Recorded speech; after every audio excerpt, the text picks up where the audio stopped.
Security is everyone's job, supporting a remote workforce, protecting BYOD devices, home infosec, and securing yourself on a budget. This is more and more is what we'll be talking about today.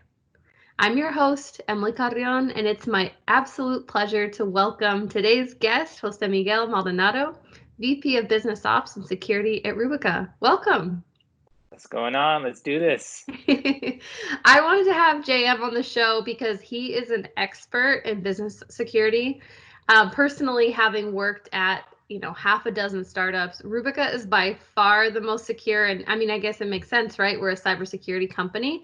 But I wanted JM to share with everyone his best practices.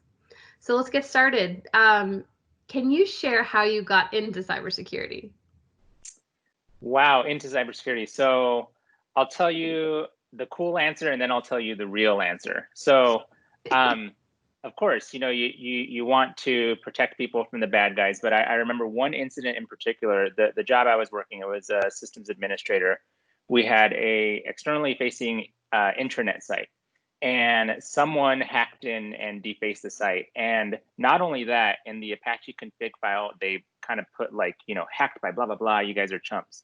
And that really kind of upset me. And so I was like, oh no, okay, so I need to learn how to protect myself and the businesses that I'm securing from this happening. It was kind of like a pride thing, if you will.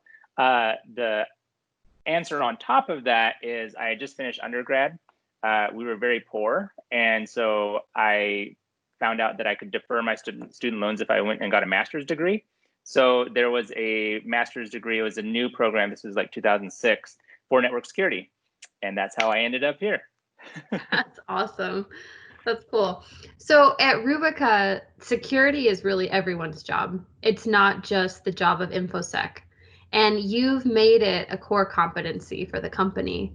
What did you do to ingrain cybersecurity best practices into the whole team? Yeah, so I think it really starts with getting buy-in from the leadership. So, Fran, she was on board. We're a cybersecurity company. We can't just, talk the game, like we have to walk it. So step one, absolutely, you have to get buy-in from the leadership. Otherwise, there's just no point. And then from there, you kind of get buy-in from the employees. You need to stress the importance of the why and the so what. What does it mean to, so-and-so in accounting or marketing or, places that don't traditionally think of like, well, cybersecurity, I'm in customer support. What does that have to do with cybersecurity? And then starting small and then just making sure you're consistent. So when we were starting Rubica, we started with, the Cyber 101s, the 201s, the 301s, the 401s, and just starting with the foundational basics of cybersecurity in the business context. So for us, it's obviously, what is phishing? What is malware? How does this happen? What are the repercussions? If I, experience business email compromise, then there's like a financial ramification there. So once you kind of get people to understand that, that helps. But then after that, you have to make it fun. You have to incentivize it. We have, of course, the Cyber Baller of the Month award, which you won a few times. I'm a winner. But you have to figure out how to make it fun. Maybe do like a gift card. You'll find out that people get very competitive and, bragging rights of like, well, engineering has won it X amount of times or, marketing has won it X amount of times. But that's just another fun way to get people on board. Because if you're not having fun while doing it, then it's just going to seem like a chore. And then also, I would say, just remember that it takes time. It didn't happen overnight.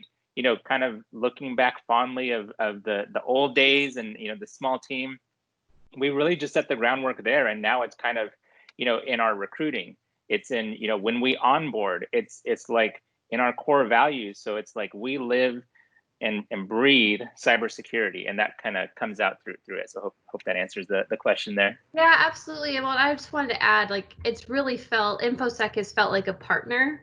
So, I mean, I'm in the marketing team, and it really feels like we're partners together. So while we typically are like on the opposite spectrum from a risk perspective, you guys help us figure out ways to make what we want to do possible. It might be with a few more restrictions than, is my ideal, but we figure out a way to partner together. And I have to say that your whole team does that, and it's really special. Awesome. Okay, so what are the greatest cyber threats facing businesses today? You know, even before the pandemic, I would definitely say mobile threats. You know, you look at report statistics, mobile threats, they're just on the rise. But even more so with the pandemic, I feel like it's just kind of um, amplified that because we're all remote. You know, we're maybe using personal devices. We're at home. You know, who knows how the network is set up. The cyber criminals know that. They know our situation and they know the current events. So, you know, even thinking back to when the pandemic started, you saw the thousands of new domains, the corona-based domains being purchased and set up. And then you see the phishing trends of like UPS or trying to prey on, we have hand sanitizer on the cheap, you can get it. Coronavirus tracking app, like, so I would say the biggest threat right now, it's kind of all of that, you know, mobile threats, but also the fact that we're just connected. We're connected to everything. You know, you think about what you would do or how you would feel if you didn't have your phone for like a week. Like that's your life, right? Like you do everything on it. You talk to your family, your friends, you stay in connected with people, even right now, you know, FaceTime, things like that. You do your banking, you probably do work, research.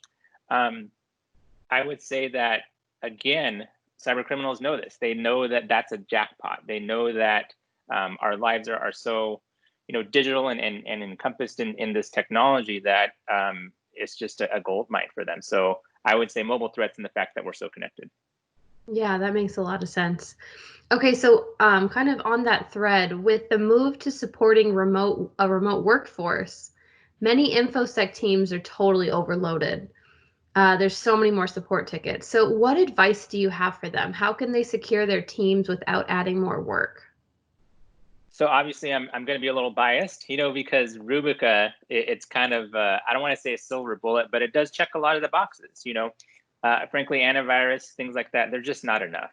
I'm not saying you shouldn't have that. Yes, you should have antivirus, but it's not going to protect you in the way that you think it will because the malware is so unique and polymorphic that those traditional old school means of protecting, they just aren't working anymore.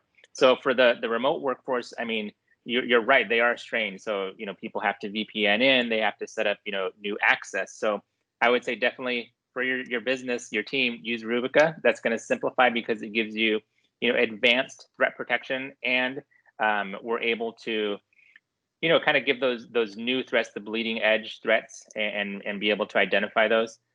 In addition to that, I would say go back to the training. You have to train your staff and say, hey, this is the new normal. And so as a result of that, if we're all remote, we need to understand that the name of the game is that we're going to be attacked. And so again, it's beefing up that security awareness, you know, try to make it fun, try to make it interactive. And then also just taking inventory of the accounts and access that people have. Maybe it's a good time to kind of pare that back and see, do they really need access to that? I would say those three things. Awesome, thank you. So at Rubica, we have corporate phones, but in many companies they use, BYOD devices. So, the same device for work and personal. What advice do you have for securing those BYOD devices? So BYOD, that's a naughty four-letter word for me because it just creates so many risks, right? Like you don't know what someone does on their device, you know, whether it's patched, you know, whether it's been jailbroken. I mean, whether it has all sorts of malware on it, you don't know. So again, use Rubica, plug there, but also make sure that your devices are updated. You know, if there's new iOS or Droid release, make sure it's updated because again, the malicious attackers know and they're banking on our laziness, you know, so they will go after that. Also, be mindful of what apps you put on your device and where you get them from. We've seen this numerous times where someone downloads what they think is something innocuous, like a weather app or calendaring app, and it's doing all sorts of shady stuff in the background, whether it's getting access to your contacts, your GPS location, or photos. So I would say just be mindful of what apps you put on the devices. For the IT folks managing this, you could use things like MDM to kind of further segregate, the professional and the business data. But yeah, that's why I say it's a naughty four-letter word because it's such a slippery slope. And once the streams cross, it's just hard to like untangle that. Yeah, that makes total sense. So with the move to remote work, personally, I've had to get better at home infosec. Can you share some of the things you've taught us around how people can securely set up their home workspace? Yeah. So again, when you think of like a home network, most people, they just get the router from Comcast or Frontier or whoever, and they just pop it in. They don't give it a second glance. People really need to be looking at how their routers are set up. Thinking back to Mirai and the botnet a few years ago, they were exploiting routers and IoT devices that had default credentials. So I would recommend that people just take a moment and hop into your router, make sure it's not using admin. Make sure that the firmware is up to date. Firmware, of course, is the software that runs the hardware. Make sure that's up to date. Audit your internet habits, because again, we're all working remotely. So, people are going to do what they're going to do, but just kind of keep that in the back of your mind of like, what are you doing in your devices? What devices do you have connected? Do you have a lot of IoT devices? Are those, patched and everything? So if you think about like your home network, you have like your wearables, your IoT devices, your personal devices, your business devices. If you can, set up a guest network to further segment. But yeah, I would definitely say make sure your router is configured properly. You have WPA2 encryption, and if possible, kind of that segmentation of guest and personal network. Okay, great.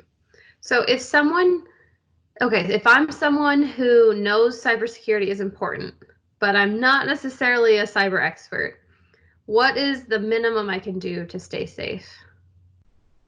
That's an interesting question, because I think that my answer has kind of evolved over time. If you were to ask me that maybe 5-6 years ago, I would have probably said, make sure you have a password manager, which you should do.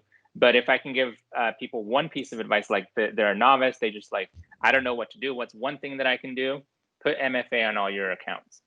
Even if I were to tell you my password right now for my bank, I have MFA on it, so you still can't get into it. So if you're just trying to get into cybersecurity and beefing up your security habits, at a bare minimum, MFA, so multi-factor authentication. Great. Okay. Any other tips you want to share? I think I would just throw out that it's important to remember that cybersecurity is a journey. It's not a one-stop shop. Like you don't, just one day say, I'm done, I mastered it. Like it's continuously evolving. And don't be intimidated. There's a lot of news and stuff, and it can be frustrating and even like depressing, thinking, oh my gosh, there's so much happening. My data's out there. They're going to steal my identity. Just remember it's a journey, and there are things that you can do. You can do things like put MFA. You can do things like, use Rubica, keep your devices up to date. So just don't be intimidated, and remember that it's a journey and it's a process. Yeah, that makes total sense. Well, thank you so much for joining me, Jose-Miguel. I so appreciate you dropping your cyber knowledge. Until next week. See ya. Bye-bye.